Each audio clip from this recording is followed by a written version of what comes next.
to try to keep him in power. At the center of that effort, his last chief of staff, Mark Meadows. CNN has obtained more than 2,300 text messages that Meadows turned over to the January 6th committee, sent and received between Election Day 2020 and Joe Biden's inauguration. There are texts from family members, Trump's lawyer, former White House officials, dozens of Republican House members and campaign officials. Two are from Congresswoman Marjorie Taylor Greene. On December 31st, 2020, she wrote this, quote, Okay, so here's something absolutely insane that just went down. And honestly, Capitol Hill is in complete chaos right now.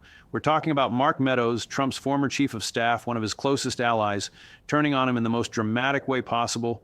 Meadows just handed over testimony and documents to federal prosecutors that directly implicate Trump in criminal activity. We're not talking about vague allegations or political spin here. We're talking about firsthand accounts, internal memos, emails, text messages, hard evidence showing that Trump knowingly pushed a scheme to overturn the 2020 election, even after being told repeatedly that it was illegal. This isn't coming from Trump's enemies. This is coming from the guy who was literally by his side every single day in the White House, the man who saw everything, the man who was in the room when these decisions were made, and now he's exposing it all. Lawmakers on both sides of the aisle are freaking out right now because Meadows didn't just give prosecutors a little bit of information, he gave them everything they need to potentially convict a former president. This is unprecedented, this is explosive, and this is sending shockwaves through Washington that are going to have massive consequences for Trump, for the Republican Party, and for American politics as a whole. But before we go any further, real quick, let's be honest. You can't really trust mainstream media anymore. That's why we built Pump Politics, to bring you real stories, real context, and no corporate spin. If you want to stay ahead of the headlines, join our free newsletter. We'll send the news straight to your inbox every day. Just click the link in the description to join. And if you just want to support what we're doing, join us. Be part of the community that actually cares about the truth. All right, let's get back to the video. Thousands of text messages passed, and so far Meadows refuses to give a deposition to the January 6th committee. This evening, we heard from one committee member on that very subject. All these thousands of texts make the argument for why we need Mark Meadows to come in and testify to explain precisely what his role was. What was their attitude towards the violence on the streets? What was their plan? How far were they willing to take it? The assertion was that this was just, a wild demonstration, as it had been called by Donald Trump, that got out of control. The scene here. Mark Meadows was Trump's chief of staff during the most controversial period of his presidency, the 2020 election and its aftermath. Meadows was there for all of it. He was in the meetings. He saw the emails, he heard the phone calls. He was involved in the strategy sessions where Trump and his lawyers, including Rudy Giuliani, discussed how to challenge the election results. And for a long time, Meadows stayed loyal. He backed Trump's claims. He defended the president publicly. He refused to cooperate with investigations. But something changed. Meadows started talking to prosecutors, and when he started talking, he didn't hold back. According to multiple reports and legal experts analyzing his testimony, Meadows provided prosecutors with a devastating account of what really happened inside the Trump White House after the election. He described meetings where Trump was explicitly warned by his own campaign lawyers, by White House counsel, by Attorney General Bill Barr, that the fraud claims were baseless, that there was no evidence, that pursuing these schemes would be illegal. And Trump did it anyway. He pushed forward with plans to submit fake electors. He pressured state officials to overturn results. He demanded that Vice President Pence reject the electoral votes, all of it, even after being told it was against the law. And here's the kicker. Meadows didn't just tell prosecutors about these meetings, he gave them the receipts, White House memos, meeting notes, emails, text messages, a documentary trail that proves Trump wasn't just misinformed or confused. He knew exactly what he was doing. Legal experts are calling this a game changer. They're saying Meadows just handed prosecutors the evidence they need to prove criminal intent. Not just that Trump did these things, but that he did them knowingly and willfully. That's the difference between a political controversy and a criminal conviction. And that's why Capitol Hill is in absolute panic mode right now. Because if Meadows is telling the truth, and he's got documents to back it up, then Trump is facing serious legal jeopardy. We're talking potential criminal charges, possible conviction, and political fallout that could tear the Republican Party apart. This is massive. This is the kind of testimony that prosecutors dream about. A cooperating witness who was in the room, who has firsthand knowledge, and who brought the paper trail to prove it. So buckle up, because we're about to dive deep into exactly what Meadows revealed and why it's causing absolute chaos in Washington right now. All right, so let's break down exactly what Mark Meadows told prosecutors and why it's so damaging to Trump, because this isn't just one piece of evidence or one incriminating statement. This is a comprehensive account of a coordinated effort to overturn an election, complete with documentation showing Trump's direct involvement and knowledge that what he was doing was illegal. Let's start with the fake elector scheme. This was one of the central parts of Trump's plan to stay in power after losing the election. The idea was to create alternate slates of electors in key swing states, states that Biden won, and have those fake electors submit their votes to Congress as if they were the legitimate electors.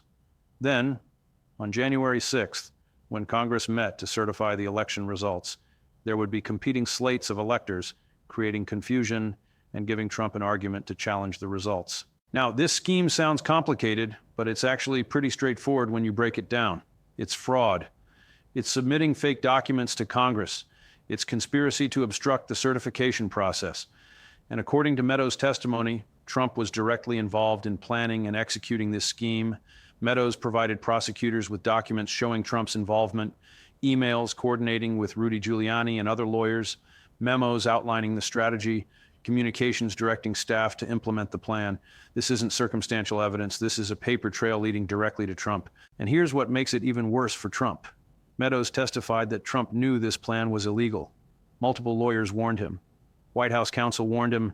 Even some of Trump's own campaign lawyers raised red flags about this strategy.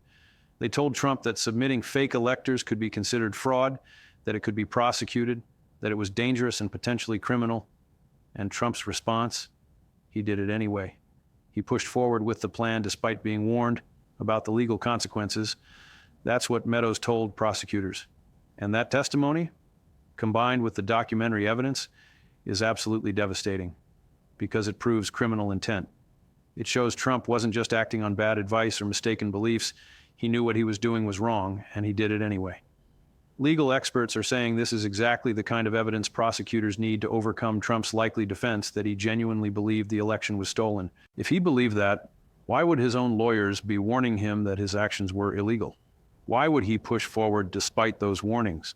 The answer, according to Meadows' testimony, is that Trump didn't care about legality. He cared about staying in power. Now let's talk about the pressure campaign against Vice President Mike Pence. This is another huge part of what Meadows revealed. In the days leading up to January 6th, Trump became obsessed with the idea that Pence could refuse to certify the electoral votes. Trump and his lawyers, particularly John Eastman, developed this legal theory that the vice president had the power to reject electoral votes or send them back to the states. Never mind that this theory had no basis in constitutional law or historical precedent. Never mind that Pence's own legal advisors told him he didn't have that power. Trump wanted Pence to do it anyway. And according to Meadows, Trump personally pressured Pence in multiple meetings. Meadows described these meetings to prosecutors. He provided memos documenting the conversations. He turned over communications showing the pressure campaign in action. Trump repeatedly demanded that Pence reject the electoral votes. When Pence refused, Trump became increasingly angry. The pressure intensified. Trump even made public statements on January 6th targeting Pence, which many believe contributed to the danger Pence faced from the mob that stormed the Capitol. Meadows testified that Trump knew, because multiple lawyers told him, that what he was asking Pence to do was unconstitutional. Pence didn't have the legal authority to reject electoral votes, but Trump pushed anyway. He wanted Pence to do it despite knowing it was illegal. Here's where Meadows' testimony gets really damning. He didn't just tell prosecutors that these things happened. He characterized them explicitly as conspiracy and intentional criminal conduct. Those are Meadows' own words, according to reports. He described what he witnessed as a deliberate effort to overturn the election through illegal means. That's not a political disagreement about election integrity. That's an accusation of criminal activity. And Meadows was in a position to know he was Trump's chief of staff. He was in the room for these discussions. He saw the documents. He heard the conversations. When someone with that level of access and knowledge uses words like conspiracy and criminal conduct, prosecutors pay attention and juries pay attention. This testimony gives prosecutors a narrative they can present in court. Here's what happened, here's who was involved, here's what they knew, and here's why it was illegal. That narrative, backed up by documentary evidence, is the foundation of a criminal case. Legal experts analyzing Meadows' cooperation are saying this gives prosecutors everything they need to convict Trump, not just to charge him, to actually convict him in a trial. Why? Because Meadows solves the biggest challenge prosecutors face in cases like this, proving intent. It's one thing to show that someone did something wrong. It's much harder to prove they knew it was wrong when they did it. But Meadows provides that proof. He testifies that Trump was warned repeatedly, that Trump knew the fraud claims were false because his own attorney general told him so, that Trump knew the legal strategies were illegal because his own lawyers warned him, and Trump did it all anyway. That's consciousness of wrongdoing. That's criminal intent. That's what gets you convicted in a courtroom. And Meadows has the documents to back up every word of his testimony. Prosecutors don't just have to take his word for it. They have memos, emails, text messages, meeting notes, all of it corroborating what Meadows is saying. That's an incredibly strong case. Now let's talk about the political fallout, because this revelation is causing absolute chaos on Capitol Hill. Republicans are in a particularly difficult position right now. Many of them have spent years defending Trump, dismissing investigations as partisan witch hunts, and standing by him through multiple controversies. But Meadows' testimony is different. This isn't coming from Democrats or Trump critics. This is coming from Trump's own chief of staff, a man who was unquestionably loyal to Trump throughout his presidency. If Meadows is saying these things, if he's providing this evidence, then Republicans can't just dismiss it as fake news or partisan attacks.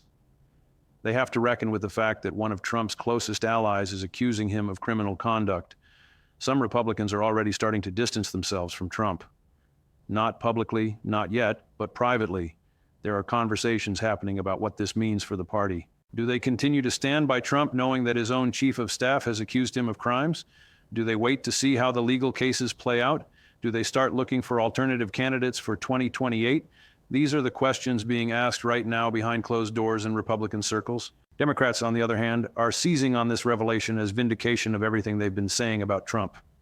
They're calling for renewed investigations. Some are even talking about impeachment again, though Trump is no longer in office, so that's largely symbolic. But the political messaging is clear. Democrats are going to use Meadows' testimony as proof that Trump is a criminal who tried to overturn democracy. That's a powerful message heading into future elections. And it's not just about Trump personally. It's about every Republican who defended him, who downplayed January 6th, who spread election fraud conspiracy theories. Democrats are going to tie all of those people to Meadows' accusations and demand accountability. The political battle lines are being redrawn right now based on this testimony. And it's creating divisions not just between the parties, but within the Republican Party itself. You've got the Trump loyalists who will defend him no matter what. You've got the traditional conservatives who are uncomfortable with the criminal accusations. And you've got the pragmatists who are worried about what this means for the party's electoral prospects. Those divisions are going to intensify as more details about Meadows' testimony come out and as the legal cases against Trump move forward.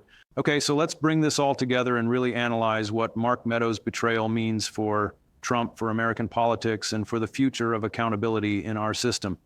Because this is about so much more than just one court case or one legal battle. This is a watershed moment that's going to define how we deal with presidential misconduct for years to come. Let me break this down point by point so you can really understand the full scope of what's happening here. Point number one, Trump's legal situation just went from bad to catastrophic.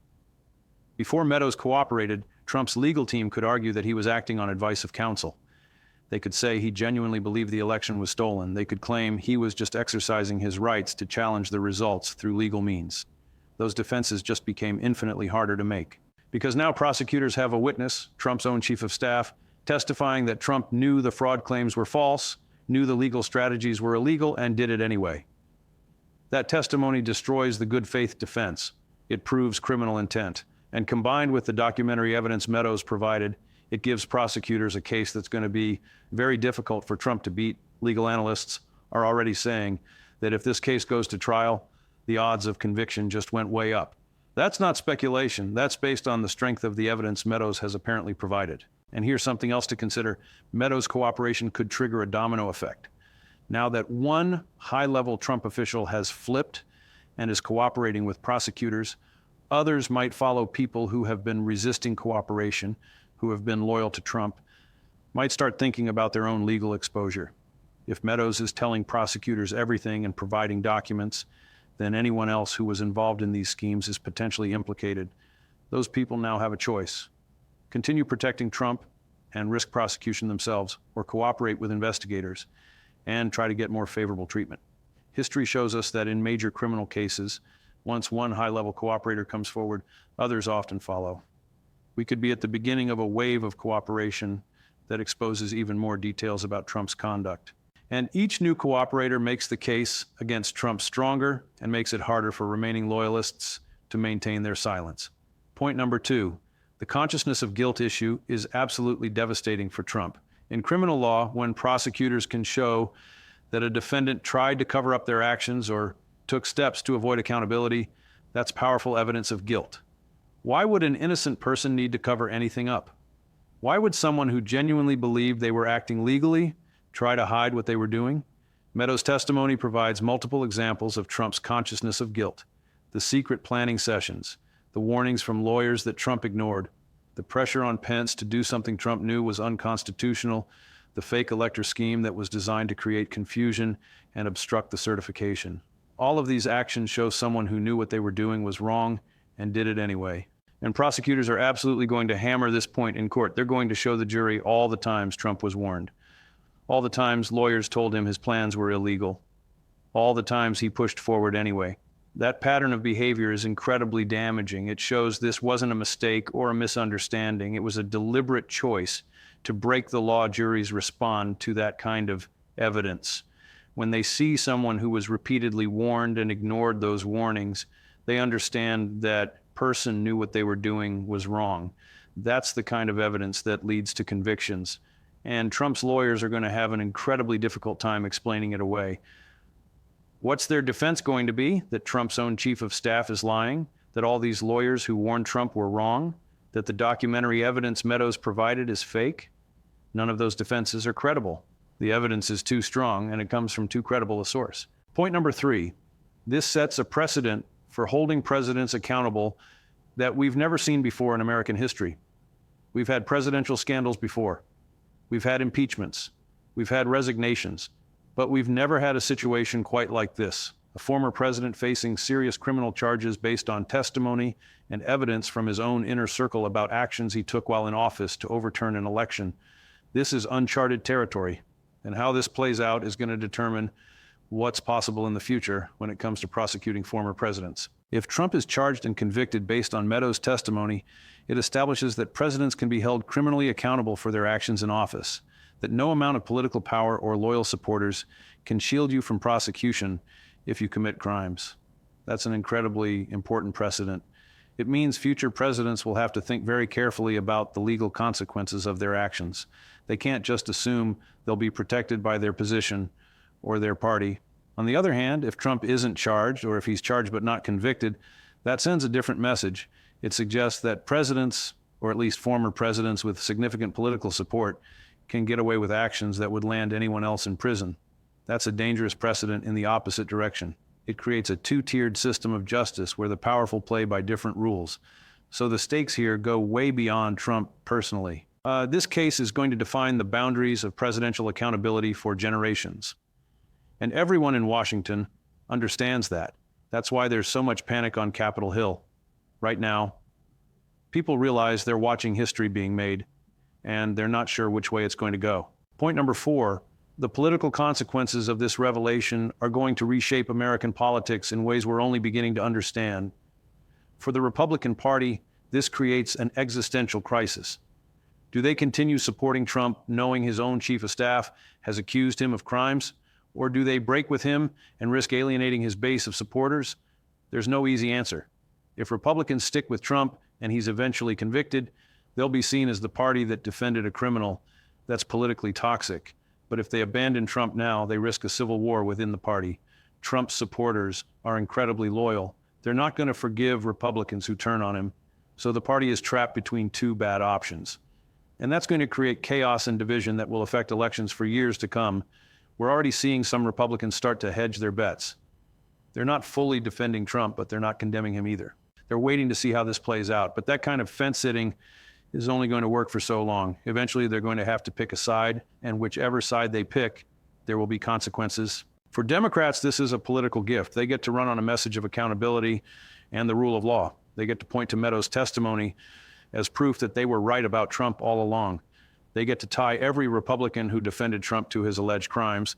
That's a powerful political message heading into 2026 and beyond.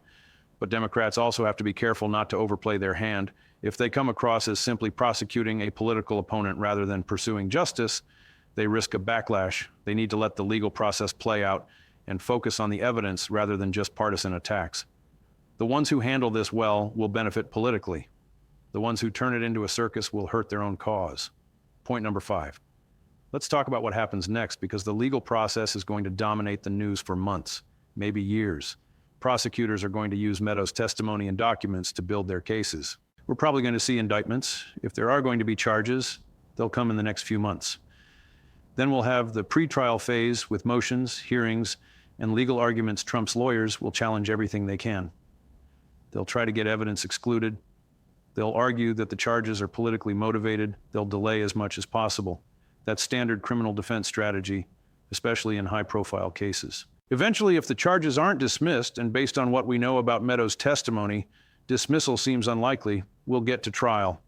And that trial is going to be the biggest media spectacle in American history, bigger than the impeachment hearings, bigger than Watergate. We're talking about a former president on trial for criminal charges related to trying to overturn an election. Every day of that trial will dominate the news. Every witness will be scrutinized. Every piece of evidence will be analyzed, and the whole country will be watching to see whether Trump is convicted or acquitted. If he's convicted, that's a historic moment, a former American president found guilty of crimes. If he's acquitted, Trump will claim total vindication, and his supporters will see it as proof that the whole thing was a witch hunt. Either outcome is going to be incredibly divisive and is going to affect American politics for years. And here's something else to think about. Meadows himself could face legal consequences.